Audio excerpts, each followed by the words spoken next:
The views and opinions expressed on any program are those of the producers and/or the persons appearing on the program and do not necessarily reflect the views and opinions of FRC Media, Bristol Community College, or the City of Fall River.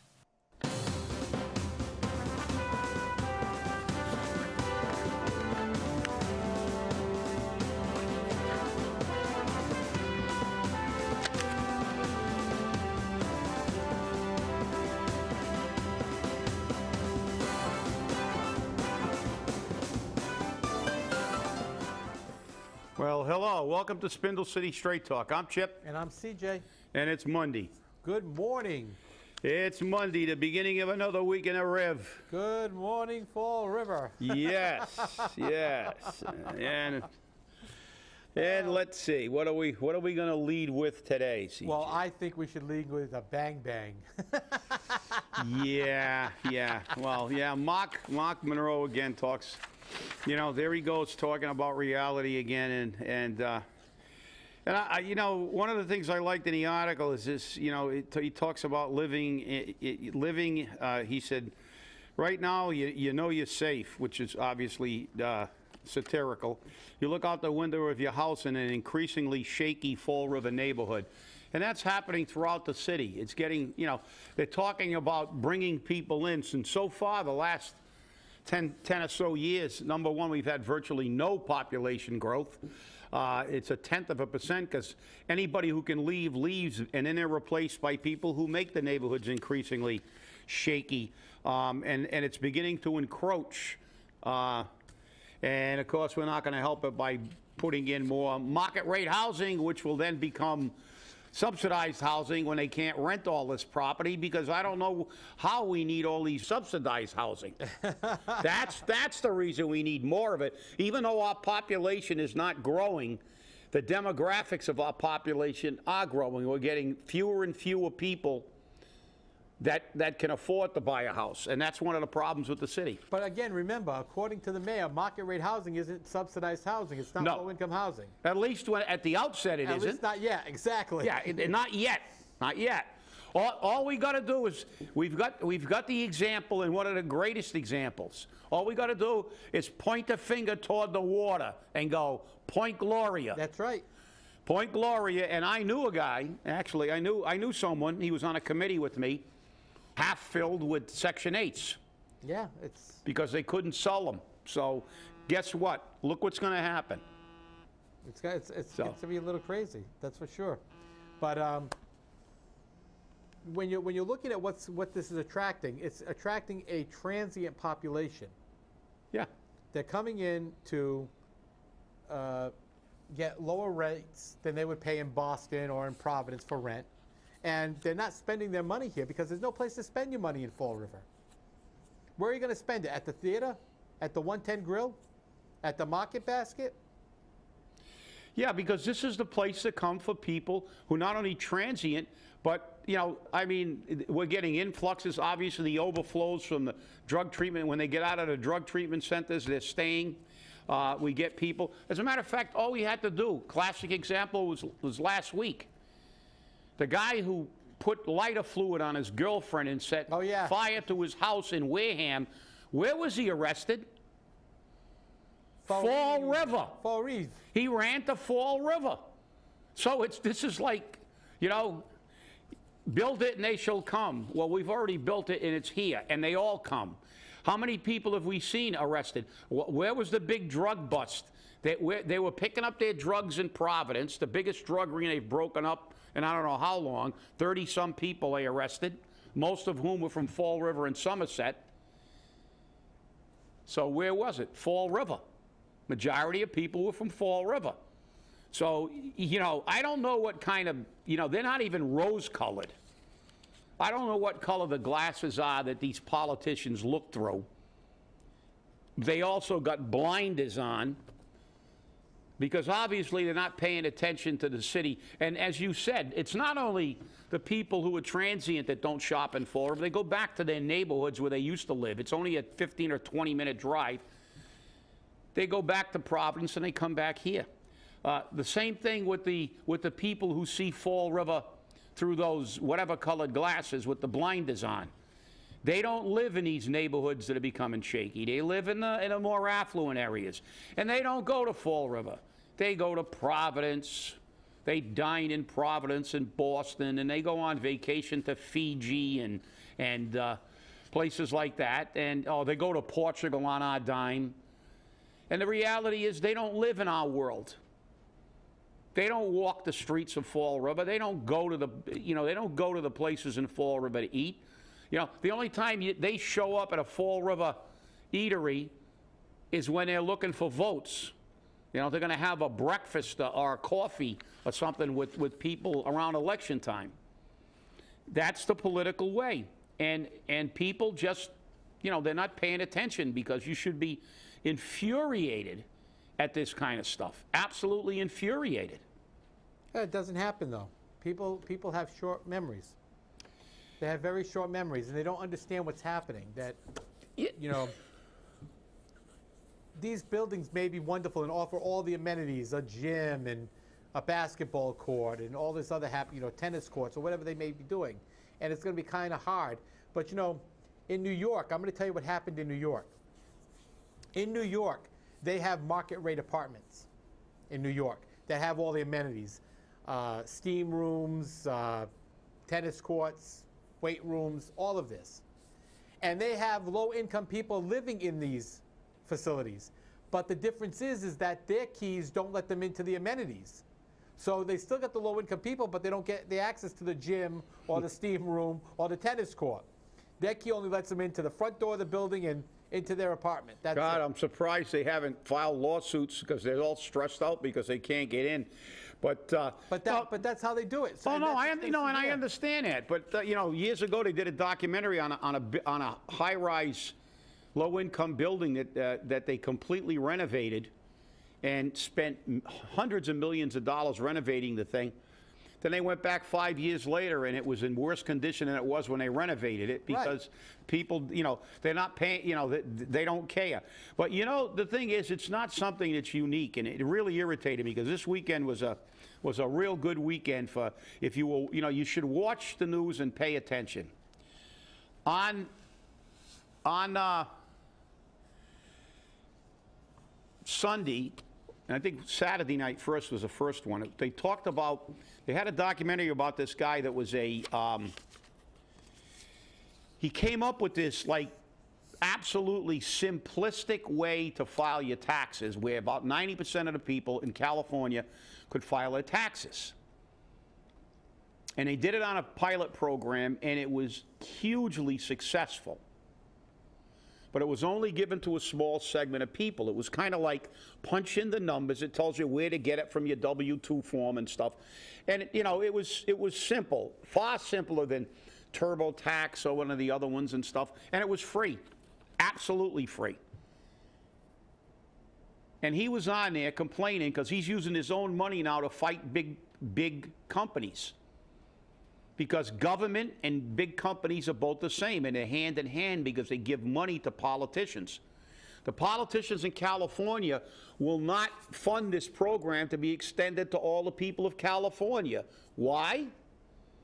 Because Intuit, one of the companies that runs TurboTax and stuff like that, paid them off. They don't want to lose money. The hell, they're going to give this to the working people for free? No way. We're not going to allow that.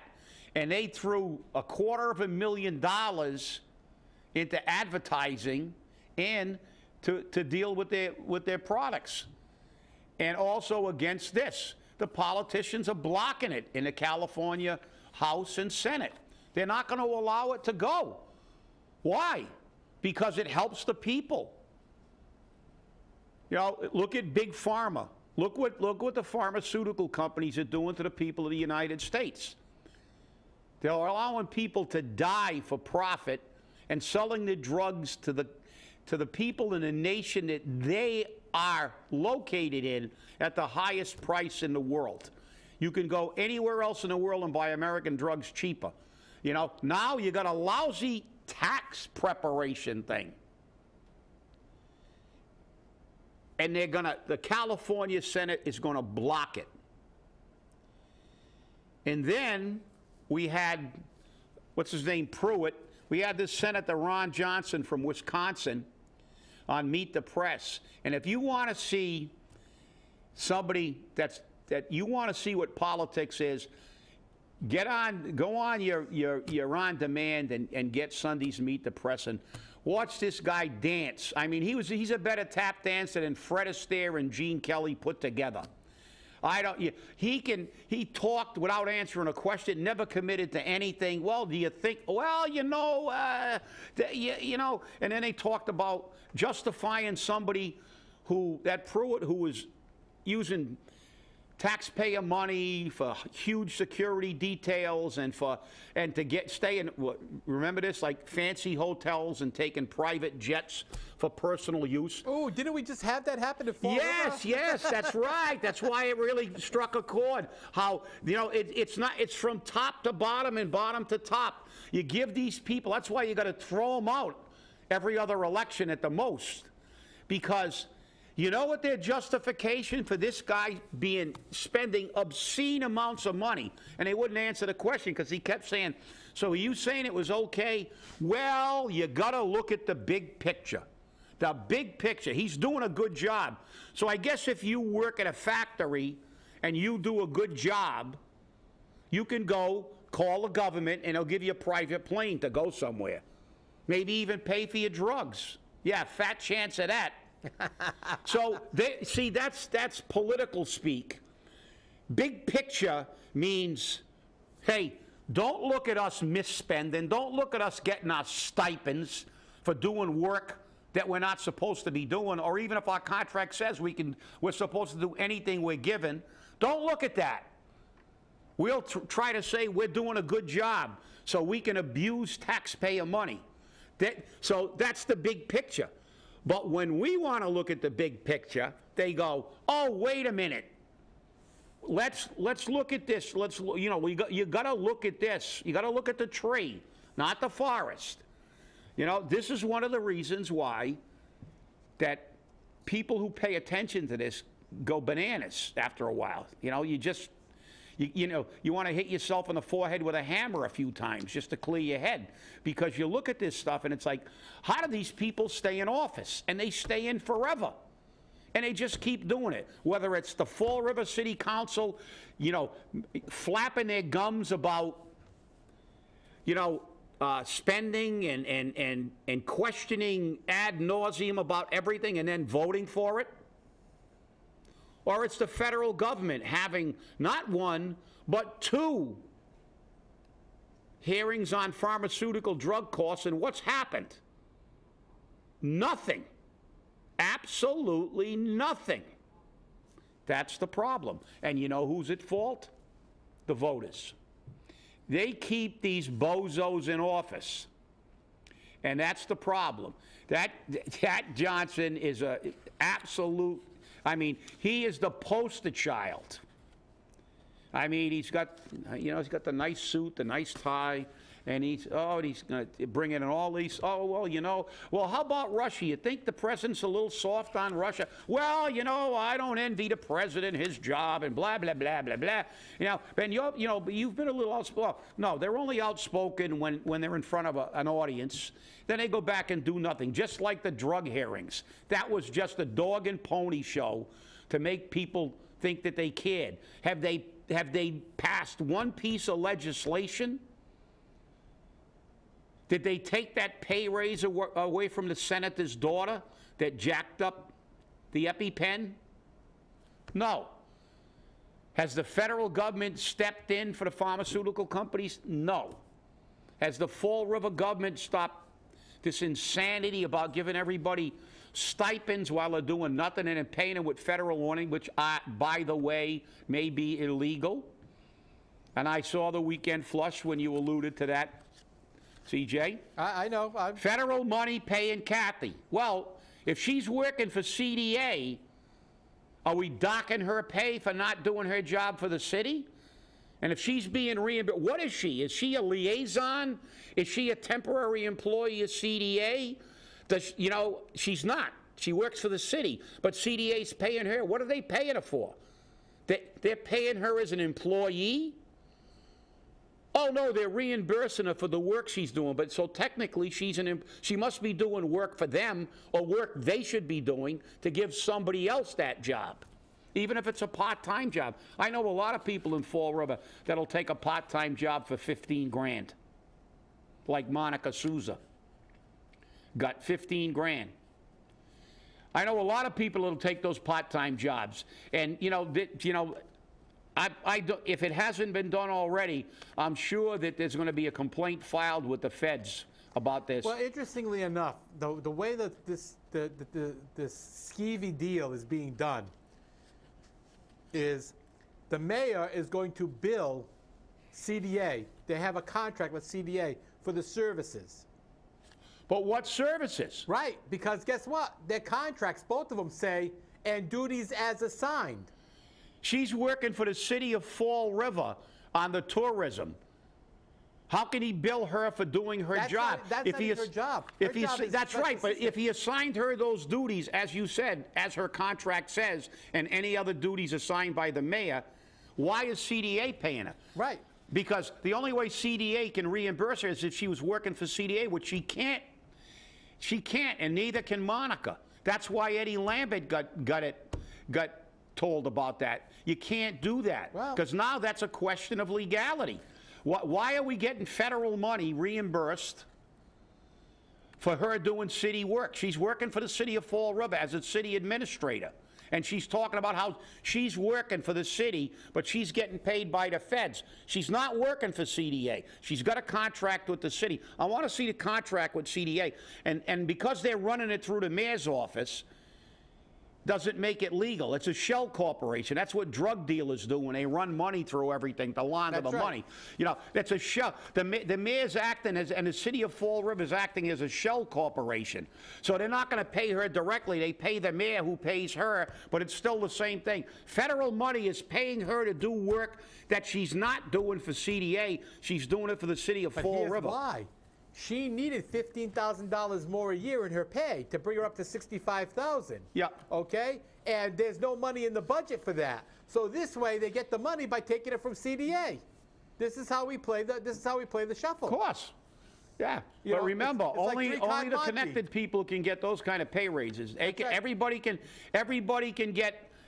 has to get what they get in Newton, in Taunton, and whatever, where they're getting paid high, except the workers. They got people that are in the school department that I refer to them all the time as that are making peanuts, that are having a contract held up that would cost them $80,000 for 3 years for about 12 people. So do the math.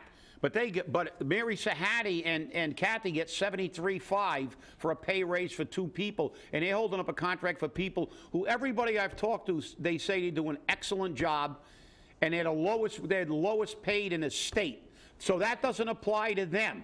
Those rules do not apply. There are 2 worlds: the worlds of people who are politically connected and big business, and there are the rules for the poor man. And every once in a while they throw you a bone, like the tax change. But remember one thing, poor people of the world, working people of the world, the proletariat.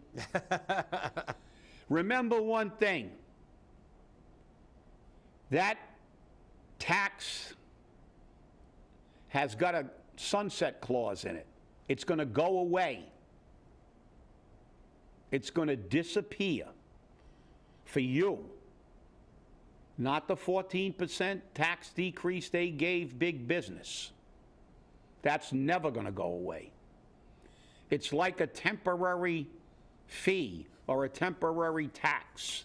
They never go away for the poor people. Rich people they hire 165 lawyers. They give them enough tax loopholes where they can make billions of dollars and pay no taxes, like GE did a couple of years ago.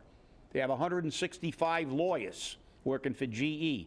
They made, I forgot how many hundreds of millions, almost like probably billions of dollars. And they actually got $200 million back in taxes. I wish that was me. How do you like that one for apples, people? You're over there scratching, hoping you can get a few bucks back from the feds.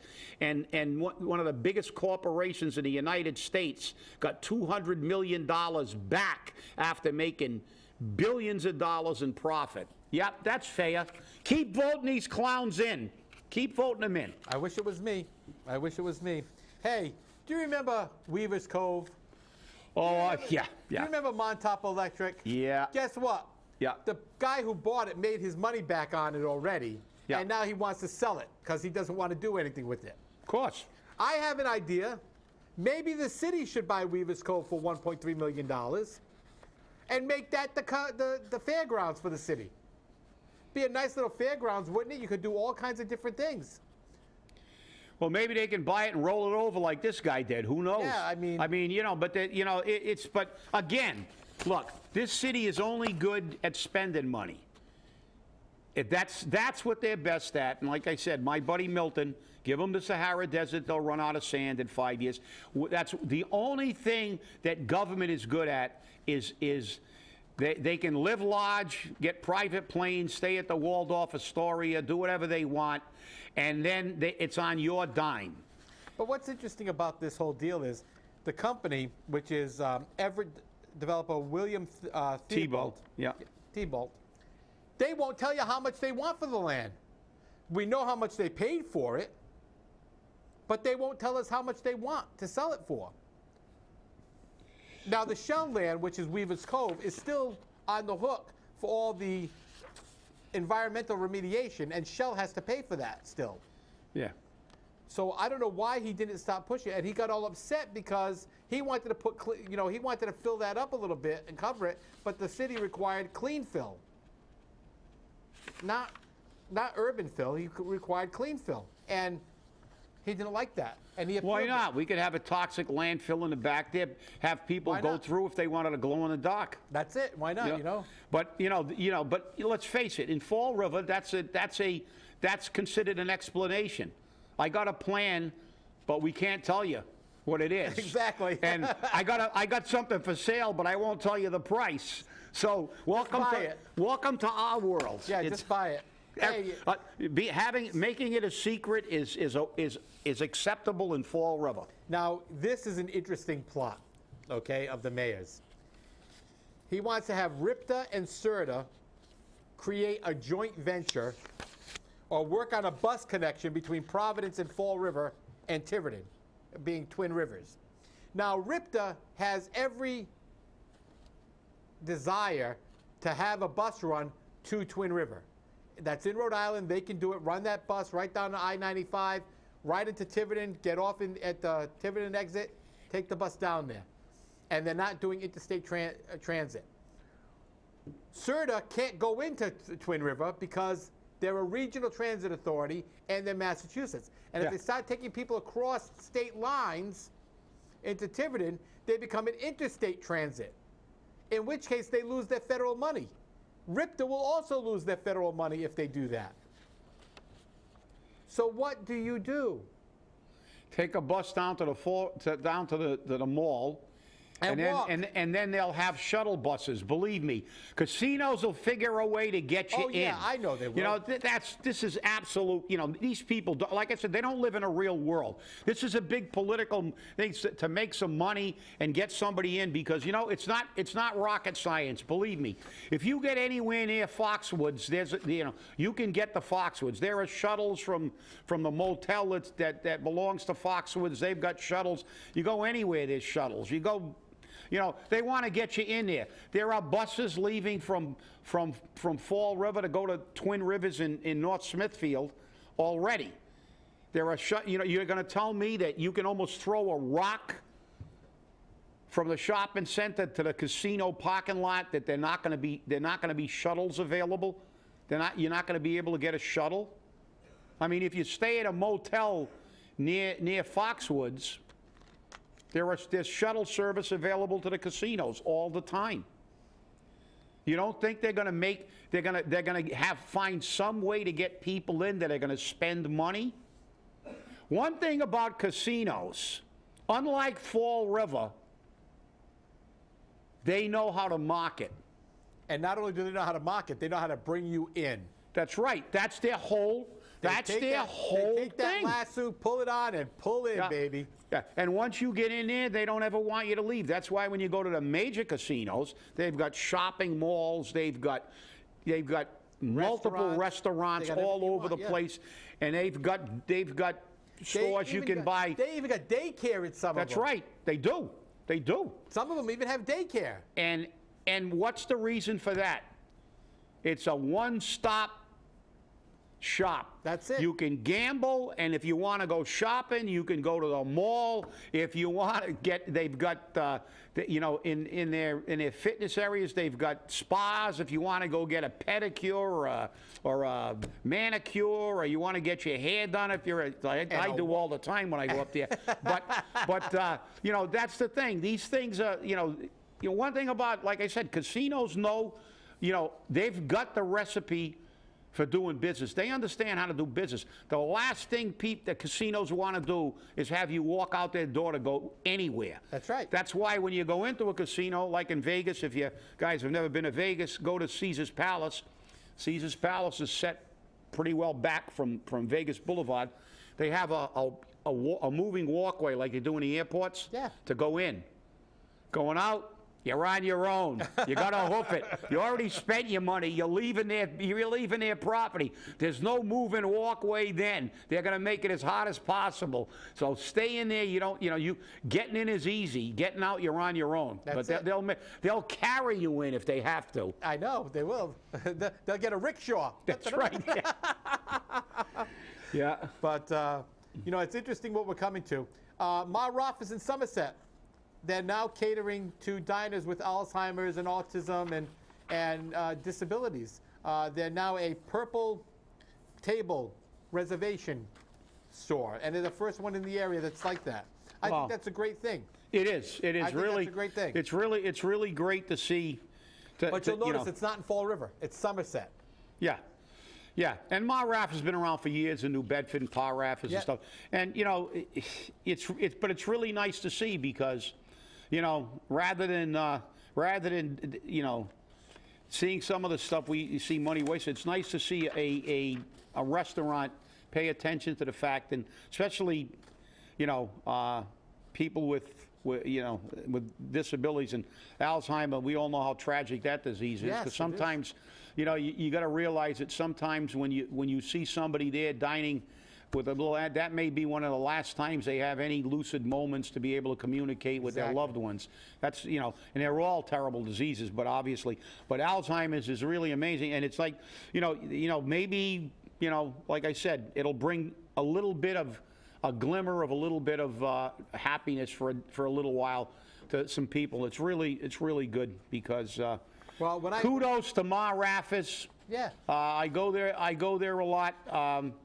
I like their thin crust pizza, and the fact is that next time I go in, I'm going to commend them on this. Believe me. Yeah, and the owner said they've been preparing this for a couple of years. Yeah. Which shows that this wasn't something they just said overnight, we're going to do it to make it look good. They've been preparing this, and they required their employees to take training to make it easier for people who come in that maybe have Alzheimer's or autism or have some other type of disability, cognitive or otherwise, to be able to enjoy a nice meal without being looked at or said, oh, this is such a bother.